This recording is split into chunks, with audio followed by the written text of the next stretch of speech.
News కు స్వాగతం. ముందుగా హెడ్లైన్స్. ఢిల్లీ ప్రజలకు కేజ్రీవాల్ కీలక సూచనలు. కేంద్ర బడ్జెట్పై మండిపడ్డ బొత్స. ఇలాంటి బహుమతి దొరకడం అదృష్టం చంద్రబాబు. అరసవెల్లి సూర్యనారాయణ ఆలయంలో వేడుకలు కేంద్ర మంత్రి రామ్మోహన్ నాయుడు. ఢిల్లీ ప్రజలకు కేజ్రీవాల్ కీలక సూచనలు. ఢిల్లీ అసెంబ్లీ ఎన్నికల్లో గెలిచేందుకు బీజేపీ నేతలు అక్రమాలకు పాల్పడుతున్నారని ఆప్ జాతీయ కన్వీనర్ కేజ్రీవాల్ అన్నారు. బీజేపీ నేతలు ప్రజల ఇంటికి వెళ్లి ఓటుకు 3,000 ఇచ్చి తమను ఓటు వేయించుకుంటున్నారన్నారు. ఈ మేరకు ప్రజలకు కీలకమైన సూచనలు చేశారు. మీ చేతి వెలికి సిరా ఉంటే మిమ్మల్ని పోలీసులు అరెస్ట్ చేస్తారు. దయచేసి బీజేపీ నేతలకు ఓటు వేయకండి అని పేర్కొన్నారు. चुनाव आयोग आपके घर आके वोट डलवा देगा. वो लोग कह रहे हैं आप वोट घर पर डाल देना और बदले में उंगली पे स्याही लगवा लेना, इंक लगवा लेना.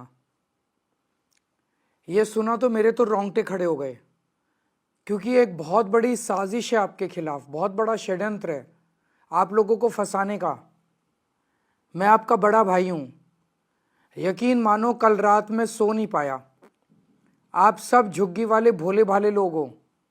अगर आपने गलती से भी पैसे के बदले स्याही लगवा ली या इनके कहने पे फर्जी वोट डाल दिया तो ये लोग आपके ऊपर केस करके आपको ही गिरफ्तार करवा देंगे, अगले दिन ही गिरफ्तार करवा देंगे.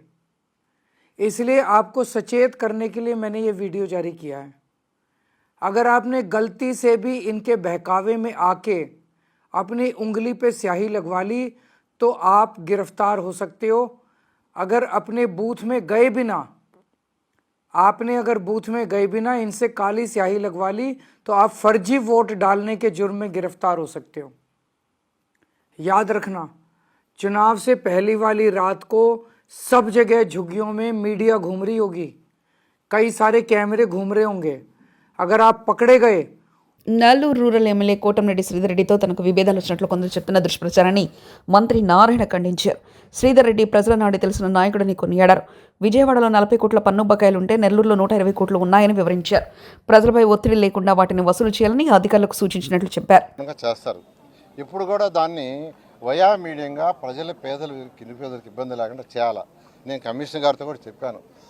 ఇప్పుడు ఏదైతే బోర్డు పెట్టారో అలా పోయేసి మరీ రూల్ పొజిషన్ కాకుండా మీరు 1-2-3 సార్లు వాళ్ళకి చెప్పండి. వాళ్ళని ఇబ్బంది పెట్టకుండా కట్టించాల్సింది కట్టించుకోండి, ఏదైనా చేయండి. ప్రజలకి ప్రత్యేకంగా నిరుపేదలకు యాక్చువల్గా ఇబ్బంది లేకుండా చేయమని చాలా క్లియర్గా చెప్పాను. శ్రీధర్ రెడ్డి చెప్పిన దాంట్లో కూడా తప్పు లేదు. నేను కమిషనర్ గారితో మాట్లాడా. టౌన్ ప్లానింగ్ డైరెక్టర్కి ఇక్కడ ఎవరైతే టౌన్ ప్లాన్ చేస్తున్నారో వాళ్ళకి, నుడా వాళ్ళకి, టౌన్ ప్లానింగ్ డైరెక్టర్కి నేను నిన్న కాన్ఫరెన్స్ తీసుకొని చెప్పాను. ప్రజలకు ఇబ్బంది పెట్టద్దు, ఎమ్మెల్యేలకి చెప్పండి రూల్ పొజిషను, వాళ్ళని కూడా ఇబ్బంది పెట్టద్దు. ఎందుకంటే మళ్ళీ ఎలక్షన్లో గెలవాలంటే ప్రజలు ఓటేయాలా. అట్టని జిగ్జాగ్గా ఇష్టం వచ్చినట్టు అడ్డదారులలో చేయొద్దు అని చాలా క్లియర్గా చెప్పాను. నేను శ్రీధర్ రెడ్డితో నిన్న కూడా మాట్లాడాను, ఇవాళ కూడా మాట్లాడుతున్నా. ఖచ్చితంగా ఆయనకున్న అనుభవం ప్రజల నాటి తెలుసు ఆయనకి. దానికి తగ్గట్టుగా at the same time rules రెగ్యులేషన్స్లో ఏదైనా ఇబ్బంది ఉంటే ఆ రూల్స్ రెగ్యులేషన్లో చట్టంలోనే మార్పు తీసుకొస్తాం. శ్రీధర్ రెడ్డికి నారాయణకి అయిపోయింది వారని వారిది రోజు మాట్లాడుకుంటున్నాం. రోజు ఉదయం సాయంకాలం మాట్లాడుకుంటాం. ఇప్పుడు ఆయనకి లోకల్గా ప్రాబ్లం వచ్చినప్పుడు ఎత్తుతాడు, తప్పులేదు. 175 మంది ఎమ్మెల్యేలు అంటే 175 ఎమ్మెల్యేలు నెక్స్ట్ టైం గెలవాలనుకుంటారు, ప్రజలకు అనుగుణంగా చేయాలనుకుంటారు. రూల్స్ రెగ్యులేషన్లో ఏదైనా తేడా వస్తే వాయిస్ రైజ్ చేస్తారు, తప్పులేదు. మంత్రులు ఉండేది ఏంటంటే మంత్రులు, ముఖ్యమంత్రి, క్యాబినెట్ ఉండేది దేనికంటే ప్రజలకు అనుగుణంగా అవసరమైతే రూల్స్ రెగ్యులేషన్స్ మార్చడం. నేను ఎందుకు మార్చాను? 18 రూల్స్ మార్చాను. భారతదేశంలో ఎక్కడా లేని విధంగా ఆంధ్రప్రదేశ్లో చేశాం.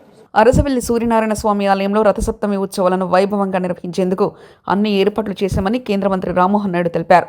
సూర్య నమస్కారాలతో రథసప్తమి వేడుకలు ప్రారంభమయ్యాయని 4,000 మందితో నిర్వహించిన సూర్య నమస్కారాల కార్యక్రమంలో ఎమ్మెల్యే గుండు శంకర్తో కలిసి కేంద్ర మంత్రి రామ్మోహన్ నాయుడు పాల్గొన్నారు. రథసప్తమిని రాష్ట్ర పండుగ నిర్వహించేందుకు ముఖ్యమంత్రి చంద్రబాబు నాయుడు అంగీకరించడం గొప్ప విషయమన్నారు. ఎన్నడూ లేని విధంగా రథసప్తమి ఉత్సవాల్లో హెలికాప్టర్ టూరిజంతో పాటు సాంస్కృతిక కార్యక్రమాలు నిర్వహిస్తున్నామని తెలిపారు. జిల్లా అరసవెల్లిలో వెలిసినటువంటి సూర్యనారాయణ భగవాన్ స్వామి వారి తాలూకా రథసప్తమి ఉత్సవాల కార్యక్రమం రాష్ట్ర పండుగగా నిర్ణయించిన తర్వాత చాలా గ్రాండ్గా 3 రోజుల కార్యక్రమం నిర్వహిస్తున్నాం. అందులో మొట్టమొదట కర్టెన్ రేజర్ ప్రోగ్రాం కింద సూర్య భగవాన్ స్వామిని ఆరాధిస్తూ సూర్య నమస్కారాల ప్రోగ్రాంతో సుమారు 4,000 మందితో ఈ యొక్క కార్యక్రమాన్ని కూడా ప్రారంభించడం జరిగింది. ప్రత్యేకంగా ఈ కార్యక్రమంలో పాల్గొన్నందుకు చాలా ఆనందపడుతున్నాను. ఎప్పుడు జరగని విధంగా ఈ యొక్క ఉత్సవాలు జరపాలనేది ఇప్పుడు ఉన్నటువంటి ప్రభుత్వం తాలూకా కోరిక. దానికి మొట్టమొదట అడుగు వేసింది మరి ఎమ్మెల్యే గారు గొండి శంకర్ గారు. ఇది రాష్ట్ర పండగగా జరగాలని ఒక కోరిక ముఖ్యమంత్రి గారికి తెలియజేసిన వెంటనే శ్రీకాకుళం జిల్లా మీద ఉన్న అభిమానంతో ముఖ్యంగా అరసవల్లి దేవాలయం తాలూకా ఉన్నటువంటి ప్రత్యేకతను గుర్తించి ముఖ్యమంత్రి గారు కూడా దానికి అంగీకరించి రాష్ట్ర పండగగా చేసే అవకాశం మాకు కల్పించారు. ఆ జీవో వచ్చిన వెంటనే మరి నేను కానీ అలాగే రాష్ట్ర మంత్రి వర్యులు అచ్చెన్నాయుడు గారు కానీ మరి స్థానిక నాయకత్వం కానీ అలాగే జిల్లా యంత్రాంగం కానీ అందరం కూడా కలిసికట్టుగా మంచి ప్రోగ్రామ్స్తో, కల్చరల్ యాక్టివిటీతో, స్పిరిచువల్ ప్రోగ్రామ్స్తో 3 రోజులు కూడా ఈ రథసప్తమి ఉత్సవాలు జిల్లాలోనే కాదు రాష్ట్రంలోనే ఎన్నడూ జరగని విధంగా చేయాలన్నటువంటి ఆలోచనతో చాలా చక్కగా ప్లాన్ చేసుకొని చేశాం. ఈ యొక్క 3-డే ప్రోగ్రాంలో స్పోర్ట్స్ ప్రోగ్రామ్స్ పెట్టాం. ప్రత్యేక ఆకర్షణ కింద ఒక హెలికాప్టర్ రైడ్ కూడా 3 రోజులు కూడా నిర్వహిస్తున్నాం. అలాగే కల్చరల్ ప్రోగ్రామ్స్, ముఖ్యంగా శోభాయాత్ర అనే ప్రోగ్రాం పెట్టుకొని టౌన్ మొత్తం కూడా ఒక యాత్ర చేస్తూ ప్రతి ఒక్కరిలో కూడా ఒక ఆధ్యాత్మిక భావన మళ్ళీ తీసుకొని రావాలనే ఆలోచనతో ఈ 3 రోజుల ప్రోగ్రాం కూడా చేశాం. శ్రీకాకుళం జిల్లా అభివృద్ధికి కూడా ఒక ప్రధానమైనటువంటి కేంద్రంగా, ఈ ఆధ్యాత్మిక కేంద్రంగా అరసవల్లి టెంపుల్ని మేము భావిస్తున్నాం. దాన్ని ఎంతో కాలంగా అభివృద్ధి చేయాలనుకున్నా సరైనటువంటి అవకాశాలు మాకు రాలేదు. కేంద్రం ఉన్నటువంటి ప్రసాద్ స్కీమ్ ద్వారా కూడా ప్రత్యేకంగా డిపిఆర్ కూడా తయారు చేసి ఆలయాన్ని అభివృద్ధి చేయాలని దానికి కూడా కంకణం కట్టుకొని ముందుకు నడుస్తున్నాం. అయితే ముందుగానే ఈ రథసప్తమి కార్యక్రమం వచ్చింది కాబట్టి టౌన్ అంతటిని కూడా చాలా అంగరంగ వైభవంగా తయారు చేస్తూ ఇక్కడ ఉన్నటువంటి స్థానిక ప్రజానికం కూడా ఇందులో ఇన్వాల్వ్ అయ్యే విధంగా ఈ యొక్క కల్చరల్ ప్రోగ్రామ్స్, స్పిరిచువల్ ప్రోగ్రామ్స్ అన్నీ కూడా పెట్టి చేస్తున్నాం. ఈరోజు 2వ తేదీతో ప్రారంభమైంది. రేపు కూడా కొన్ని ప్రోగ్రామ్స్ పెట్టాం. 4వ తేదీ రథసప్తమి. సుమారు 1,00,000కి పైగా 2 లక్షల వరకు కూడా జనాభా వచ్చే అవకాశం ఆ రోజు ఉంది కాబట్టి దానికి కూడా చాలా పగడ్బందీగా ఏర్పాట్లన్నీ కూడా చేశాం. ఎస్పీ గారితో అలాగే ఉన్న పోలీస్ సిబ్బంది అందరినీ కూడా ఏర్పాటు చేసి ఎక్కడ ఎటువంటి లోటుపాట్లు లేకుండా అన్ని రకాలుగా కూడా ప్రయత్నాలు చేశాం.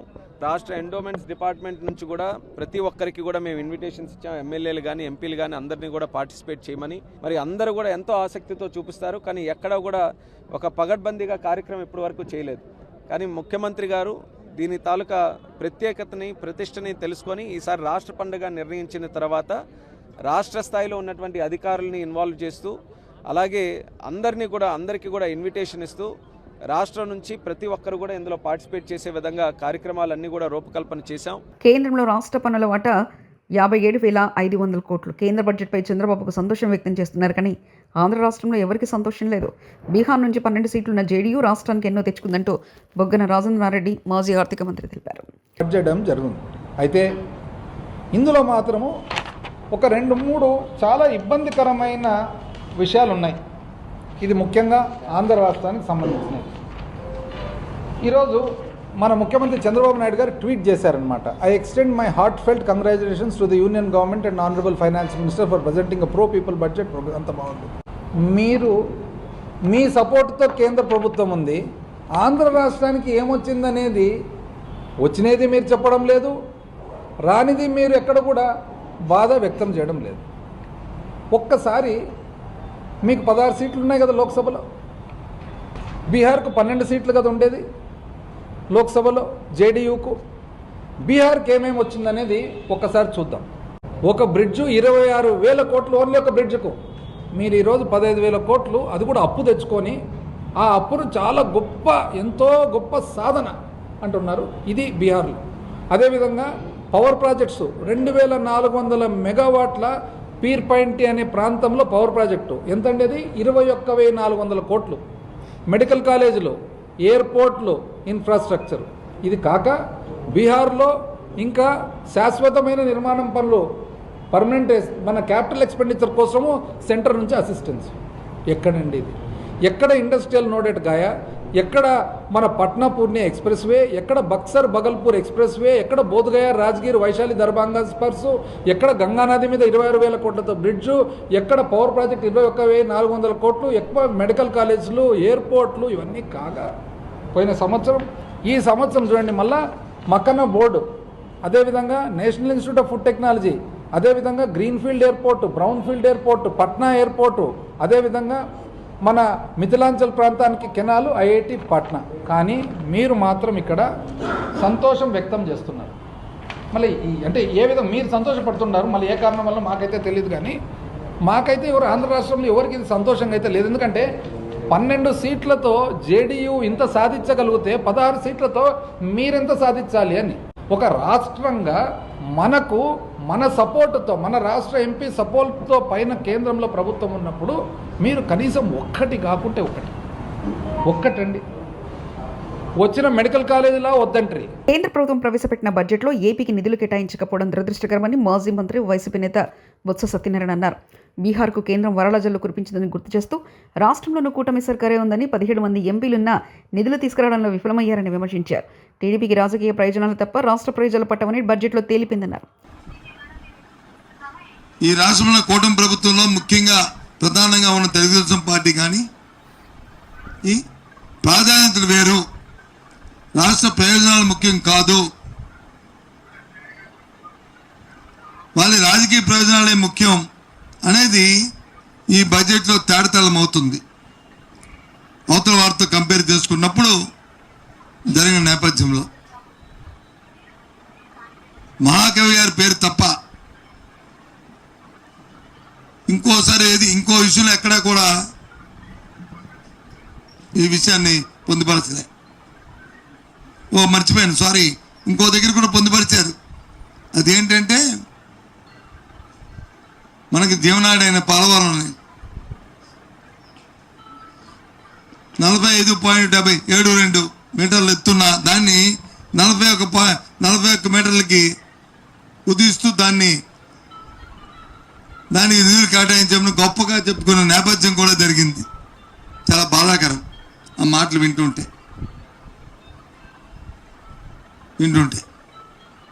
తగలబడుతున్న మంగళగిరి కొండ గుర్తు తెలియని వ్యక్తులు నిప్పుపెట్టి ఉండవచ్చని సమాచారం. ఎగువ నుండి దిగువకు వ్యాపిస్తున్న మంటలు కొండ దిగువన ఉన్న పూరిపాక వాసుల ఆందోళన.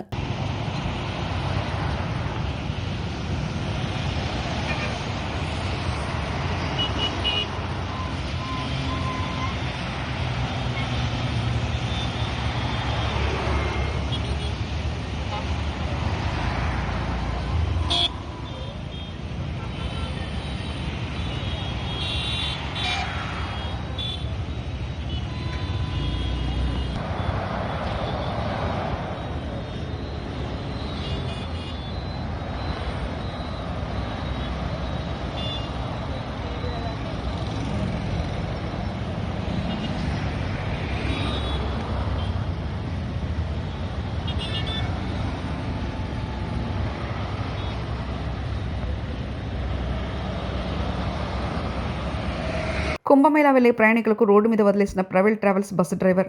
మైదీపట్నంలో బస్సు ఎక్కించుకొని మేడ్చల్లో బస్సు చెడిపోయిందని పక్క కాపీ పారిపోయిన బస్సు డ్రైవర్. దీంతో 3 గంటల నుంచి రోడ్డు మీదనే ప్రయాణికుల పడిగాపులు. పోలీసులకు సమాచారం ఇచ్చినా పరిష్కారం కాని సమస్య. న్యూ ధనంజయ ట్రావెల్స్పై కఠినంగా అధికారులు చర్యలు తీసుకోవాలని కోరారు ప్రయాణికులు.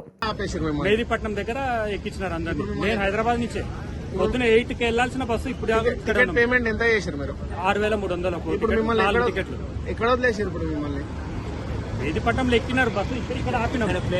బస్సు ఇక్కడ ఆగింది, మేడ్చల్లో ఆగింది, ఆపినారు. మీరు పిఎస్ లో కంప్లైంట్ చేశారు? అదో పోలీసులు వెనకనే ఉన్నారు.